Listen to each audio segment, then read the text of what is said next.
बच्चों से कि कोई ला के तुम मुझे नहीं चरण दबा दो मेरे। बस इतने कहते थे मुझसे प्यार से, बोले माँ कैसी है, पिताजी कैसे हो, आप ठीक, इतने ही चाहते हैं बच्चे, नहीं इससे ज्यादा कुछ नहीं आशा। उन्होंने अपने जीवन में उनको पाल पोस कर बड़ा करके भी अपने लिए भी नौकरी पानी करके अपने लिए व्यवस्था रखी हुई है। कोई आशा नहीं करते, कोई माँ बाप बच्चों की आशा नहीं करते कि बच्चे मुझे, हाँ ये जरूर होता कि हमारा संरक्षण करें, हमारी आधार बने, हमारे बुढ़ापे के सहारे बने, लेकिन पालेंगे ऐसा कोई कदापि सोचता नहीं। मुझे एक माँ की एक दृष्टांत याद आया, अद्भुत है। एक गरीब घर के माँ अपने बेटे को झाड़ू पोछा चौका करके पालती है, पढ़ाती है, थोड़ा बड़ा करती है। एक झोपड़ी किसी तरह से बस रात दिन मेहनत करके झोपड़ी बनाया। छोटे में पिता चला गया, पति मर गया, पिता चला गया, बेचारी वो अकेली विडो विधवा सारा करके बच्चे को पालती भी है, पढ़ाती भी है, लिखाती भी, पोषण भी करती, फिर कुटिया भी बनाती। अब बेटा 20 साल का हो गया, तो 20 साल का हो गया तो संगति बस कहते ना, संगति ससंगति। इसलिए बच्चों को डिसिप्लिन संस्कार हमेशा घर से माता पिता उसको अच्छी संस्कार दे। ये प्रयास करे कि 12-15 वर्ष का हो जाए, बेटा कहाँ जा रहा है, किसके पास बैठ रहा है, कैसे उठ रहा है, ये पिता को मालूम होना चाहिए। बेटी 12 वर्ष से ऊपर की हो जाए तो माँ को ये चिंता होना चाहिए कि मेरी बेटी कहाँ गई है, कब गई है, किसके साथ बैठी है, ध्यान रखना। कंट्रोल बहुत जरूरी है। बेटा 20 वर्ष का हो गया, संगतबद्ध किसी वेश्या से प्रेम कर बैठा, किसी वेश्या से प्रेम कर बैठा, तो पागलपन में एक दिन कहा कि मैं तुमसे विवाह करना चाहता हूँ। ध्यान से सुनो, तुमसे मैं विवाह करना चाहता हूँ। तो वेश्या ने कहा तुम मुझसे सचमुच विवाह करना चाहता है? बोला हाँ। कितना प्रेम करता है? बोला अंत नहीं है, प्रेम का कोई अंत नहीं, मैं इतना प्रेम करता हूँ, बहुत प्रेम करता हूँ।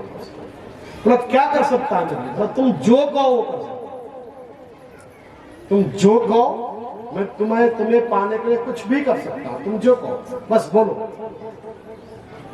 देखो भी चालाक थी, बोला सच बोल रहा है? हाँ सच। मैं तुमसे बेपनाह प्रेम करता हूँ, बहुत प्रेम करता हूँ, तुम जो कहो जैसे कहो मैं वो कर सकता हूँ। बोला सच? तो एक काम कर, तू अपनी माँ के कलेजे को सीना चिर के कलेजा लेके आ।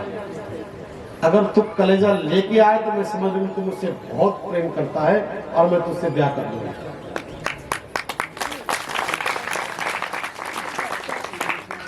और वो मूर्ख बेटा है, जिस माँ ने इतने कष्ट उठाकर उसको पढ़ाया लिखाया बड़ा किया, वेश्या की बातों में आया। और वेश्या ने ये नहीं सोचा था कि सब कुछ माँ को मारेगा। आया, माँ का गला घोटा, एक चाकछुरी लिया, सीना फाड़ा और उस कलेजे को निकाल कर जा रहा था। थोड़ा दूर किया गया था, एक हवा की झोंका आया, झोंके से वो गिर पड़ा, वो कलेजा हाथ से नीचे गिरा, उस कलेजे से आवाज आती है, अरे पुत्र बेटा तुझे चोट तो नहीं लगी? देखो माँ को मार दिया और माँ के कलेजे से आवाज आती है, बेटा तुझे चोट तो नहीं लगी? बेटा कुपुत्र हो जाएगा, पति पति को माता न हो, इसलिए कहा गया है। और दोबारा उस कलेजे को उठा के लेके वेश्या के पास गया और वेश्या के हाथ में रखा। वेश्या ने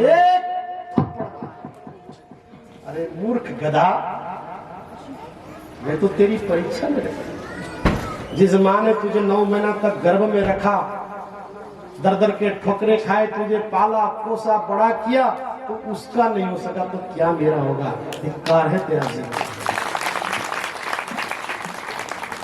इसलिए माँ से बढ़कर दुनिया में इतना माता पिता के चरणों में सारा तीर्थ है। जो माता पिता का सम्मान करता हो, जो माता पिता का पूजा करता हो, जो माता पिता की वंदना करता हो, जो माँ की सेवा करता हो, उसको किसी तीर्थ में जाने की आवश्यकता नहीं है, किसी धाम में जाने की जरूरत नहीं है। उसके घर में तीर्थ है जहाँ माता पिता की सेवा होती हो, जहाँ पूजा होती है। और जिसके माता पिता बेड में पड़े हो, खटिया में पड़े हो, पानी पूछने वाला नहीं है, अब वो तीर्थ में जाके भंडारे लगाने से क्या होगा बताओ? केदारनाथ की यात्रा करने से क्या होगा? घर में माँ तो रो रही है, पिता रो रहा। पहले माता पिता की सेवा करो, फिर बाहर की सेवा करना। तुम्हारे घर में भगवान है। आपको पता है, जब भगवान कैलाश की बात करता हूँ, जब भगवान ने जब कहा देवर्षि नारद ने कि ये कुमार जी को और गणपति जी को जो ब्रह्मांड का परिक्रमा करके आएगा वो प्रथम पूजनीय होगा। कुमार जी तो उड़ के चल दिए मयूर में, लेकिन अब गणपति जी तो उनका वाहन मूषक है, वो कैसे जाए? तो उन्होंने गुरुदेव से पूछा, गुरुदेव आप ही बता दो। उन्होंने कहा कि जो माता पिता के 7 बार परिक्रमा करेगा तो वो ही श्रेष्ठ माना जाएगा। और जैसे भगवान शिव पार्वती के उन्होंने 7 बार परिक्रमा किया तो उनको प्रथम पूजन गणपति जी को अर्जुन अधिकार दिया। ये कथा इसलिए नहीं है, दृष्टांत के रूप में नहीं है, वास्तविकता है।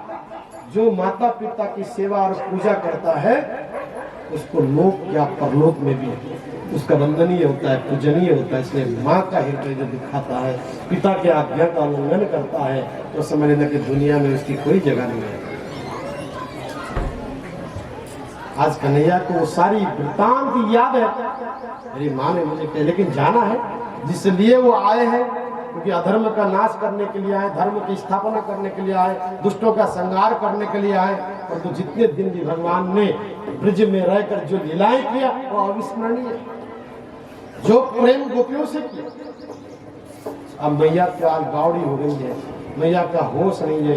कन्हैया ने मैया को संभाला, कुछ खिलाया, खाए, पूरी रात नहीं सोई, कन्हैया के पास बैठी है, सिर पे हाथ फेर रही है। कन्हैया का जाने का समय आ रहा है। सुबह प्रातः काल हो गया, ब्रह्म मुहूर्त हो गया, नंदा बाबा उठ गए, अक्रूर जी उठ गए, बलराम जी उठ के स्नान आदि कर गए, लेकिन सूर्य उदय होने का समय है। मैया के आंख लगे ही नहीं तो उठे थी कहां से? पूरी रात बड़ी मुश्किल से उठाई गई, उठी, स्नान किया।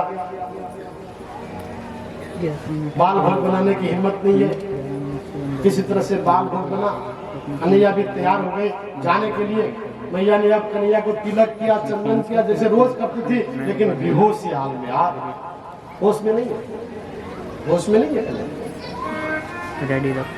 मैया, होश में नहीं है।